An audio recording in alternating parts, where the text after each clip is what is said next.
Hello everyone, good morning সবাইকে। সবাই কেমন আছো? আমি অনেকটা ভালো আছি। আজকে আমি টিউশন পড়েই চলে এসেছিলাম অনেকটা তাড়াতাড়ি। দুটো ব্যাচ কমপ্লিট করে এসে গাড়ি ধুচ্ছিলাম, যাতে আমি পুজোর আগে গাড়িটা ধুয়ে কমপ্লিট করতে পারি। অনেকটা তাড়াতাড়ি করেই ধুচ্ছিলাম বলতে পারো। গাড়ি আমাদের সাধারণত গ্যারেজ থেকেই ধুয়ে নিয়ে আসা হয়, বাড়িতে খুব কমই ধোয়া হয়। কিন্তু এই কটা দিন এতটা কাদা হয়ে গেছে জলের জন্যে সামনেটা, যে গাড়িটা বার করতেই আমি পারবো না।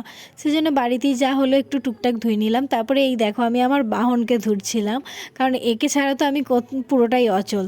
বাড়িতে গাড়ি থাকলেও আমার বাহন দরকার। এইদিকে আমার পুজো, মানে আমাদের বাড়িতে যে পুজো হচ্ছে সেটা যত যন্ত্রপাতি আছে, তারপরে এইখানে প্রে মেশিন সবই দিয়ে দিয়েছিল মা।